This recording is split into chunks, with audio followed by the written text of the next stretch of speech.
शेवटी हारलीच मी. त्या रस्त्यावरून मला धंदा बंद करायला सांगितला आणि रिझन काय दिलं की 150 मीटरच्या आत तुम्ही धंदा नाही लावू शकत.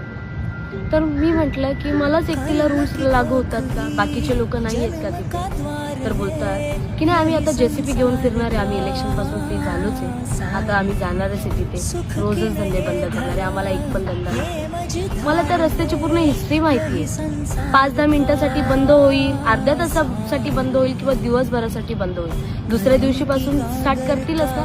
शेवटी त्या रस्त्यावर गरीबच लोक धंदे लावतात.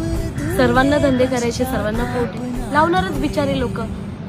पण माझं म्हणणं काय, आज मला हारल्यावानी का वाटतंय की मला बोलले गेले की तुम्हाला मदत करेल. कसली मदत, काय मदत?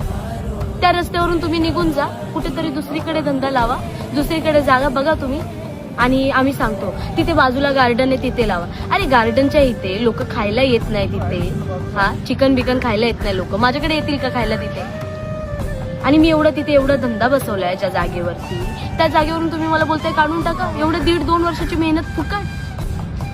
माझंच एकटीचा सिलेंडर चालतो, 2 वडापाव तिथे त्यांचा सिलेंडर चालतो, माझ्या बाजूला फ्रँकीवाला आहे त्याचं चालतो, वाले तिथे त्यांचा सिलेंडर चालतो, माझ्या बाजूला फ्रँकीवाला आहे त्याचं चालतो, माझ्या पुढे अजून एक नवीन शोरमावाला आहे त्याचा सिलेंडर चालतो.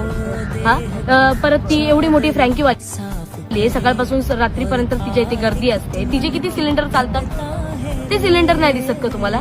मला एक सांगा, परप्रांतीयांना इथे टपरी भेटू शकते, ब्रिज खाली स्टेशनच्या जवळ त्यांना टपरी भेटू शकते, म्हटलं तर काय अपंग? अरे पण परप्रांतीय लोक आहेत ना, ते पण मला नाही भेटू शकत. माझ्या घरी मी एकटीच आहे ना कमावणारी, एवढी मेहनत करतेय, माझी मेहनत खोटी आहे का? खोटी असती तर बात वेगळी आहे ना. सगळं दाखवून देतो तुम्हाला किती लोकांचे धंदे चालतात सिलेंडरवरती, त्यांचे स्फोट नाही होणार का? माझ्या एकटीचा स्फोट होणार का? हा. आणि मला आता सांगितलं गेले तुम्ही तिथून बंद करा, तुम्हाला कुठेतरी जागा देतो. मला आहे ना, जर जागा द्यायचीच असेल ना तर ब्रिज खाली मला पण एक टपरी टाकून द्या छोटीशी, मग मला कळेल की खरंच मला मदत झाली. कुठे पण कोणत्या पण कोपऱ्या कानात टाकून देणार मी, कशी उभी राहणार?